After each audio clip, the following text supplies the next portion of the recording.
November 6, 1983. Inside a government lab in Hawkins, something goes terribly wrong. A scientist rushes through dark corridors, desperately trying to escape. He enters an elevator, frantically pressing the buttons. But before the doors close, something unseen pulls him away. Meanwhile, in the cozy basement of a suburban home, 4 boys, Mike, Dustin, Lucas, and Will, are immersed in a game of Dungeons & Dragons. The night winds down, and Mike's mom calls it a night. On his way home, Will encounters something terrifying. The next day, his bike is found, but Will himself has vanished. His mother, Joyce, is deeply worried. With help from her older son, Jonathan, she turns to the local police. Sheriff Hopper initially downplays it, but agrees to investigate. Elsewhere in town, a mysterious girl in a hospital gown appears at a roadside diner. The owner, Benny, takes her in and offers food. Though silent, the girl reveals her name, 11. Benny contacts social services, but the woman who arrives isn't who she claims to be. She eliminates Benny. 11 escapes just in time. That night, Will's friends set out on their own search mission, unwilling to wait for the authorities. In the woods, they find the same strange girl. After their encounter in the forest, Mike brings 11 to his house. He hides her in the basement to avoid unwanted attention. Lucas objects and says they should tell an adult, but Mike insists they wait. He's convinced she's connected to Will's disappearance. The next morning, Mike suggests they fake a casual meeting at the front door to make it seem like she's a lost child, but 11 refuses. She warns him that bad people will find her. Who they are isn't clear yet, but she's clearly afraid. Meanwhile, Joyce is convinced she heard Will's voice on the phone. The call abruptly ends when the phone short-circuits. She buys a new one, takes an advance from her job, and refuses to give up. At Mike's house, 11 sees a photo of Will and says she knows him. When Mike's mom returns home, he hides her in a closet, which triggers panic. A flashback reveals she was once locked in a small dark room at the lab.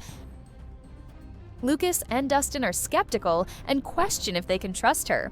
But then, 11 uses telekinesis to close a bedroom door and earns their respect. Meanwhile, the police discover a drainage pipe that leads toward Hawkins' lab. Sheriff Hopper starts to realize this case is far more serious than it seemed. Later that night, 11 uses Dungeons & Dragons pieces to explain that Will is hiding from a creature in a place she calls the Upside Down. Back at Joyce's house, strange events escalate. Lights flicker, phones spark, and something moves behind the walls. Across town, teens throw a party at Steve's house. During the night, something mysterious happens. Barbara, Nancy's friend, goes missing. Barbara wakes up in a strange dimension. She calls for Nancy, but something else answers her call. Unaware, Nancy spends the night at Steve's, not knowing her best friend is gone. Mike, Dustin, and Lucas beg 11 to help them find Will. She agrees, but before they leave, she sees a Coca-Cola commercial on TV. It triggers a wave of pain and memory. Flashback. At the lab, scientists force her to use her powers on a cat. She refuses. Guards try to lock her away, but this time, she fights back, using her abilities against them. Sheriff Hopper digs deeper. He enters the lab and reviews footage from the night Will disappeared. Something's off. There's no rain in the videos, but Hopper remembers there was a thunderstorm. Someone tampered with the evidence. Meanwhile, Joyce begins communicating with Will through flickering lights. She paints the alphabet on the wall and asks him to spell out where he is. His reply? Here.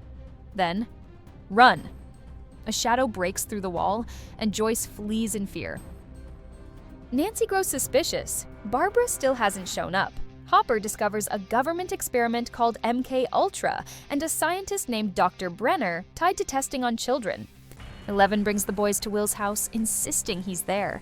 They don't believe her, but something isn't right. Then, the police find a body in the water. Everyone is devastated. The body is identified as Will. But nothing about it feels right. Sheriff Hopper brings the news to Joyce. They found Will's body, but she's not relieved. She's certain that isn't her son. He's still out there, somewhere beyond. Meanwhile, 11 tells Mike the truth. Will is alive. They hear his voice through the walkie-talkie. The impossible has become real. Hopper doesn't trust the official story. The autopsy was done by unknown agents, and Joyce refuses to recognize the body. To get 11 into the school unnoticed, the boys change her appearance. There, they run into bullies, and 11 uses her powers to stop them. Meanwhile, at the lab, a staff member steps into a portal to another dimension and doesn't return.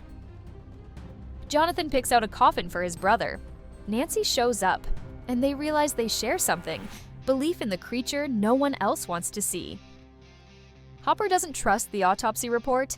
He decides to check Will's body himself, and what he finds changes everything.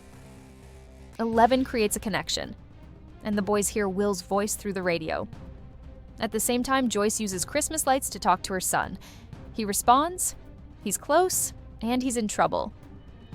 Hopper is detained at the lab, but he gets away and continues the investigation. He's convinced Will is alive and hidden somewhere inside. In one room, he finds children's drawings. But were they really Will's? The kids try to make sense of what they heard. 11 talks about the upside down. Mike remembers how she flipped the game board. Will is in the shadow world. Jonathan returns home and finds Lonnie, Will's father. The next day, the friends attend Will's memorial. Later, they ask their science teacher about parallel dimensions. Theoretically, a gateway is possible, but it would require an incredible power source. The boys search for a portal. Meanwhile, Nancy and Jonathan are on their own mission to find the monster. Hopper visits Joyce to share what he's discovered. Now, they're in this together. Lucas and Mike argue over 11. The tension grows. Nancy and Jonathan find an injured deer in the woods. But before they can help, something emerges from the shadows and takes it. Nancy follows the trail and finds a portal. Jonathan panics. He looks for Nancy as the portal begins to close. Nancy escapes just in time. Jonathan pulls her out of the portal. They're shaken and forever changed. That night, Nancy asks Jonathan to stay. Steve shows up, hoping to apologize, but sees them together. Hopper tells Joyce what he found at the lab. He believes that mysterious child from the lab could be the daughter of Terry Ives, a woman whose child vanished 12 years ago. Too many pieces are falling into place. Mike and Dustin search for 11, who ran away after her fight with Lucas. They follow her trail to a convenience store with a shattered door. She was definitely there. Nancy and Jonathan stock up on traps and supplies. They're ready for the monster, but after a confrontation with Steve, Jonathan is arrested. Lucas heads out alone to find the gate. He's close. Meanwhile, Mike and Dustin face off with bullies, and in a critical moment, 11 returns and saves them.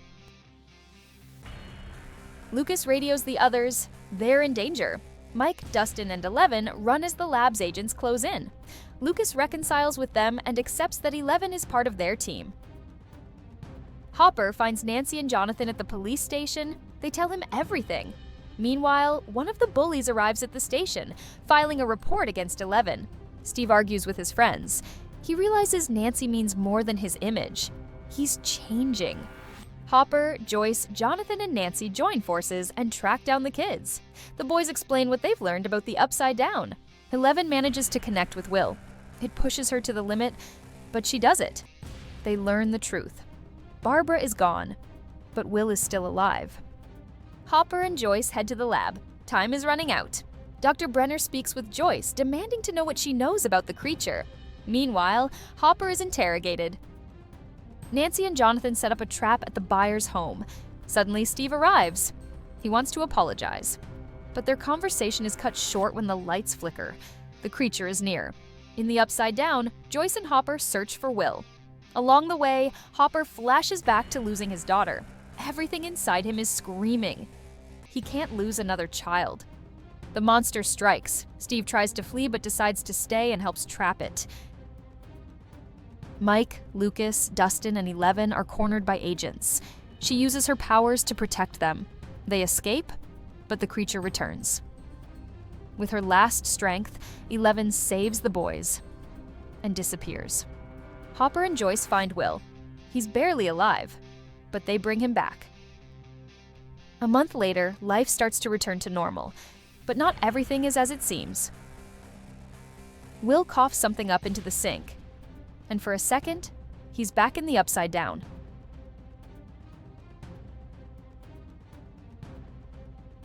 If you liked the video, don't forget to like and subscribe to Ending Explained. See you in the next video.